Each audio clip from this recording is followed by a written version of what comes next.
الحمد لله رب العالمين والصلاة والسلام على سيد المرسلين أما بعد فأعوذ بالله من الشيطان الرجيم بسم الله الرحمن الرحيم الصلاة والسلام عليك يا رسول الله وعلى آلك وأصحابك يا حبيب الله الصلاة والسلام عليك يا نبي الله وعلى آلك وأصحابك يا نور الله.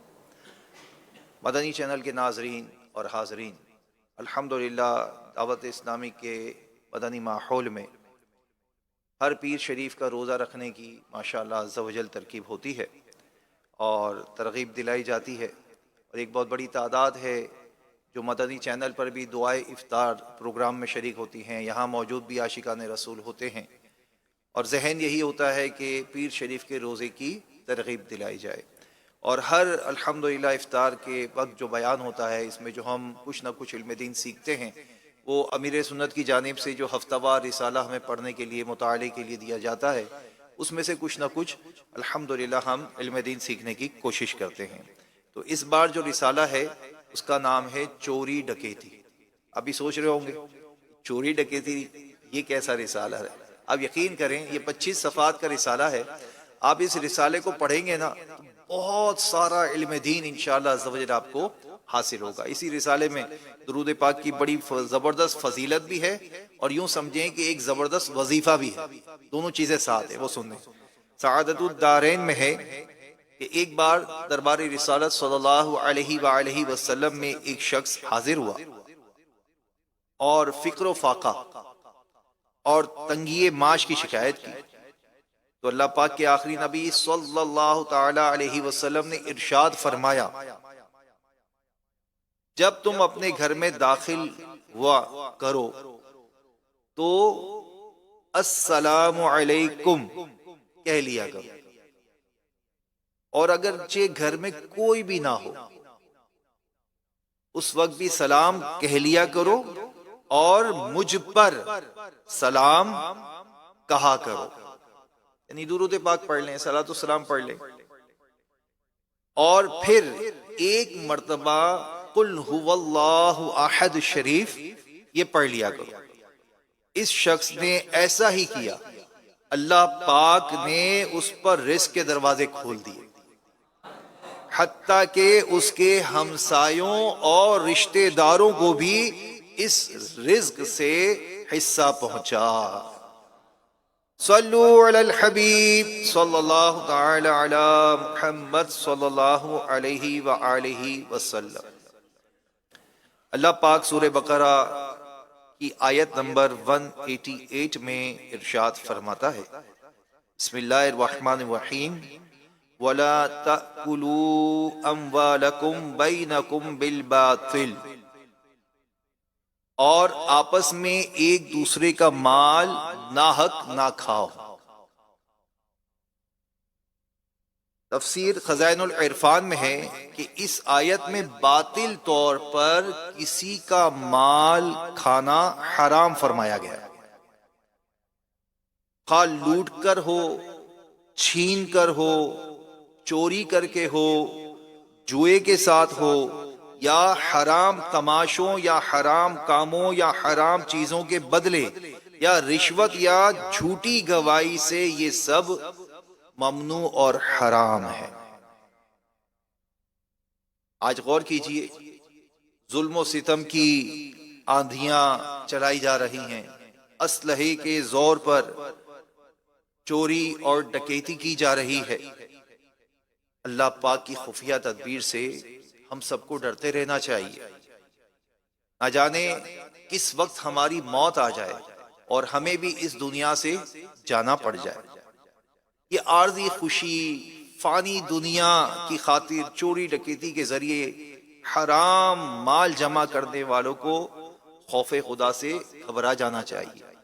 غور کرنا چاہیے کہ دوسروں پر یہ جو ظلم کر رہے ہیں، ایسا نہ ہو کہ اس کے بدلے سخت عذاب میں گرفتار کر دیے جائے. قرآن مجید میں اللہ پاک ارشاد فرماتا ہے، پارہ 6 سورہ مائدہ آیت نمبر 33، ٹرانسلیشن ترجمہ کنز العرفان شریف سے، بے شک جو لوگ اللہ اور اس کے رسول سے لڑتے ہیں اور زمین میں فساد برپا کرنے کی کوشش کرتے ہیں، ان کی سزا یہی ہے کہ انہیں خوب قتل کیا جائے یا انہیں سولی دی جائے یا ان کے ایک طرف کا ہاتھ اور دوسری طرف کا پاؤں کاٹ دیے جائیں، یا ملک یعنی زمین سے جلا وطن یعنی دور کر دیا جائے۔ یہ ان کے لیے دنیا میں رسوائی ہے اور آخرت میں ان کے لیے بڑا عذاب ہے۔ آیت کریمہ میں ڈاکوؤں کی سزا بیان کی جا رہی ہے۔ ذرا غور کیجئے کہ یہ ڈاکو کون ہوتے ہیں، چوری کرنے والے کون ہوتے ہیں، چور کسے کہتے ہیں؟ چوری یہ ہے کہ دوسرے کا مال چھپا کر ناحق لے لیا جائے، دوسرے کا مال چھپا کر ناحق لے لیا جائے۔ یاد رکھیں میرے آقا صلی اللہ علیہ وسلم نے فرمایا، حدیث پاک میں ابو ہریرہ رضی اللہ عنہ سے روایت ہے کہ چور پر اللہ پاک کی لعنت فرمائی گئی ہے۔ ایک اور حدیث پاک ہے، میرے آقا صلی اللہ علیہ وسلم نے فرمایا، میں نے جہنم میں ایک شخص کو دیکھا جو اپنی ٹیڑھی لاٹھی، کس سے؟ ٹیڑھی لاٹھی کے ذریعے حاجیوں کی چیزیں چراتا۔ جب لوگ اسے چوری کرتا دیکھ لیتے تو کیا کہتا؟ میں چور نہیں ہوں، یہ سامان میری لاٹھی میں اٹک گیا ہے۔ وہ آگ میں اپنی ٹیڑھی لاٹھی کے ساتھ ٹیک لگائے کہہ رہا تھا، میں ٹیڑھی لاٹھی والا چور ہوں۔ ذرا غور کر لیجئے کہ آج کل کے جو جسے کہتے ہیں نا کہ ایک سیاسی چور، تو یہ ایک سیاسی چور کی مثال دی گئی ہے۔ یہ ویسے ٹیڑھی لاٹھی لیے چلتا تھا اور جب چوری کا ارادہ ہوتا تھا کسی کے مال میں اٹکا کر چل دیتا تھا، یا پکڑا جاتا تھا تو کہتا تھا کہ میں چور تھوڑی ہوں، میری لاٹھی میں اٹک گیا ہے، اور جب کوئی نہیں دیکھتا تو مال لے کر رفو چکر ہو جاتا تھا۔ ذرا غور کر لیجئے کہ ہمیں یہاں پر خاص طور پر سمجھایا جا رہا ہے ہیلے بہانوں سے لوگوں کا مال ہڑپ کر لینا، چوری کر لینا۔ اسی طریقے سے جو لوگ ڈاکہ زنی کرتے ہیں، ڈاکہ ڈالتے ہیں، اللہ اکبر، ان کے لیے تو ڈر جانے کا مقام ہے۔ ابھی اس دنیا میں توبہ کر لیں، ایسا نہ ہو کہ یہ ڈاکہ ڈالتے ڈالتے ڈالتے لوگوں میں اتنے مشہور ہو جائے کہ پھر ڈاکو ہی کے نام سے مشہور ہو۔ لوگ بڑا فخر کرتے ہیں، بعض اس طرح کے لوگ ہوتے ہیں کہ میں تو فلاں علاقے کا ڈاکو ہوں، میں فلاں علاقے کا ڈاکو ہوں۔ اللہ کی بارگاہ میں جب جائیں گے، پیش ہوں گے، تو پھر پتہ لگے گا کہ کیفیت کیا ہے۔ ایک بہت ہی زبردست بزرگ ہیں، ان کے بارے میں لکھا ہے کہ وہ بہت زیادہ رب سے خوف کرنے والے بن گئے۔ کیسے بن گئے؟ کہ ابو بکر ان کا نام تھا، وہ ایک مرتبہ ایک قافلے کے جو بھی لوگ جاتے ہیں نا تو وہ اکیلے ہی پورے قافلے کو لوٹ لیا کرتے تھے، تو ان کا نام جو ہے ابو بکر بن حوار تھا۔ ایک مرتبہ رات کا شام کا وقت ایک خیمہ لگا تھا، ایک خاتون اپنے شوہر سے کہنے لگی کہ شام ہو گئی ہے اور یہ علاقہ جو ہے یہ ابو بکر حوار کا ہے، اور وہ اس سے خوف زدہ تھی۔ اچھا یہ جو ہے نا خیمے کے قریب آ کے کھڑے ہو گئے تھے اور یہ آواز سن رہے تھے، تو جب انہوں نے یہ سنا تو ان کے دل پر ایسی چوٹ لگی کہ حوار، لوگ عورتیں اپنے خیموں میں تجھ سے خوف کرتی ہیں اور تو اللہ کا خوف نہیں کرتا۔ بس اتنا کہنا تھا، یہ لوٹ آئے، واپس گھر آ گئے۔ جو ڈاکو چوری کرتے ہیں نا وہ غور کر لیں، توبہ کے دروازے بند نہیں ہیں، میرے رب نے توبہ کا دروازہ کھلا رکھا ہے۔ آج اس دعائے افطار میں ہونے والے بیان کی برکت سے آج ہی توبہ کر لیجئے کہ آج تک اگر کسی کا حق مارا ہے تو اسے لوٹا دیں، کوئی بری عادت ہے تو اسے چھوڑ دیں۔ بہرحال آپ گھر پہنچے، جا کر بستر پر سوئے تو قسمت انگڑائی لے کر جاگ اٹھی۔ کیا دیکھتے ہیں کہ مصطفیٰ کریم صلی اللہ علیہ وسلم تشریف فرما ہے اور ابو بکر صدیق رضی اللہ تعالیٰ عنہ بھی ساتھ ہیں۔ عرض کیا کہ مجھے بیعت کر لیجئے۔ ارشاد فرمایا تجھ سے تیرا ہم نام بیعت لے گا، یعنی صدیق اکبر رضی اللہ تعالیٰ عنہ نے ان سے بیعت لی، اور پھر اس کے بعد اپنا کلہ یعنی امامہ شریف ان کے اوپر ڈال دیا، یعنی پہنا دیا انہیں، اور پھر جب ان کی آنکھ کھلی تو ان کے پاس وہ کلہ شریف، وہ امامہ شریف موجود تھا۔ اللہ پاک کی ان پر رحمت ہو اور ان کے صدقے ہماری مغفرت ہو۔ دیکھیں کیسے اللہ پاک جو ہے اپنے بندوں کو معافی عطا فرماتا ہے، اس سے رجوع کرنے والے بن جائیں۔ اس کے قریب آنے والے بن جائیں۔ اللہ پاک ہمیں عمل کی توفیق عطا فرمائے۔ یہ بھی ذہن میں رکھیں کہ اس طرح کے جو معاملات ہوتے ہیں نا، اس میں بعض اوقات آدمی جو ہے وہ انتقال بھی کر جاتے ہیں۔ یہ جو سونا لے لیتے ہیں، عورتوں کے زیور اتروا لیتے ہیں، یہ جو لوگوں کی گاڑیوں میں شیشے توڑ کر ڈکیتی کرتے ہیں یا دوسرے چوری کے انداز اختیار کرتے ہیں، کسی کا حق مار لیتے ہیں، ناحق دبا لیتے ہیں، اور پھر ایسی صورت میں کوئی شخص ان سے مزاحمت کرتا ہے تو اس کو مار بھی ڈال دیں، تو اس کے بارے میں سنیے۔ اگر کسی شخص کا مال چوری ہو جائے اور وہ اس پر صبر کرے تو اس کو صدقے کا ثواب ملے گا، اور جو شخص اپنا مال بچانے، اپنی جان اور اپنے گھر والوں کی جان بچانے میں مارا جائے وہ شہید ہے۔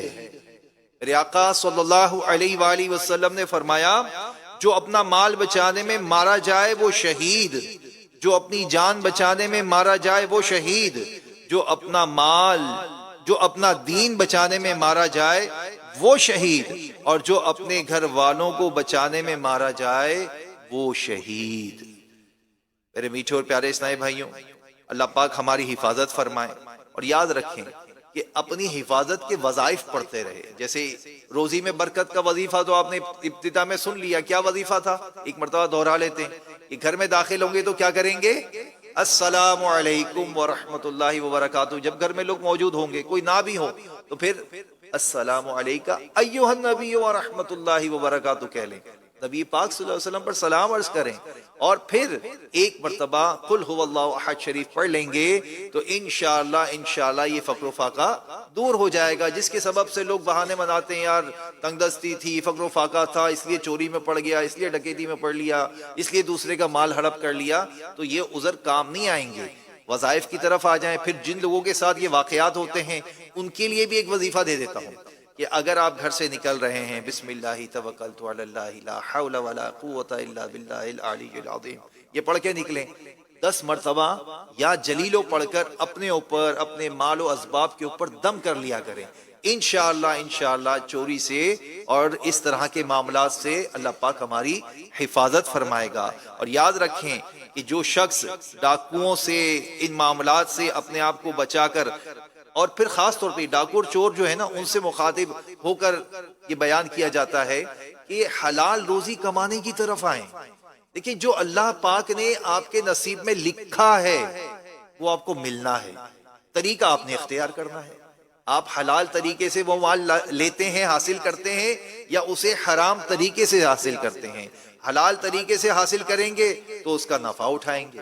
اگر وہ مال ملنا تو آپ نے ہے، یعنی آپ کے نصیب میں وہ مال ہے، آپ کو مل کر رہے گا، طریقہ آپ نے اختیار کرنا ہے، درست اور حلال طریقہ اختیار کریں، مال انشاءاللہ آپ کو نصیب ہوگا، اللہ پاک اس میں برکت بھی ڈالے گا۔ حرام طریقہ اختیار کریں گے، اس کا عذاب بھی ہوگا، رب کی نافرمانی بھی ہوگی، حق تلفی بھی ہوگی، حقوق العباد کے معاملات بھی آئیں گے۔ اللہ پاک ہمیں اخلاص کے ساتھ اپنے دین پر عمل کرنے کی توفیق عطا فرمائے۔ اور میرے وہ جو بھائی بہن کہوں گا ان معنوں میں کہ مسلمان ہیں، تو ان کی مغفرت کے لیے ہم دعا کریں گے، ان کی ہدایت کے لیے ہم دعا کریں گے، اللہ پاک انہیں ہدایت دے اور یہ چوری اور ڈکیتی سے اپنے معاملات کو چھوڑ کر نیک ماحول کی طرف آ جائیں، دعوت اسلامی کے ماحول کی طرف آئیں گے۔ کئی بار آپ کو کتابوں میں لکھی ملتی ہیں کہ ایسے لوگ آئے جو ماحول سے وابستہ ہوئے، انہوں نے اپنے پرانے سارے کام چھوڑ دیے، الحمدللہ نیکی کی طرف آ گئے، نیکی کے راستے پر آ گئے۔ تو دعوت اسلامی کے ماحول میں آ جائیے اور نیکی کی دعوت کو قبول کیجئے، آگے بڑھائیے۔ اللہ پاک ہمیں عمل کرنے کی توفیق عطا فرمائے، آمین بجاہ النبی الامین صلی اللہ علیہ وسلم۔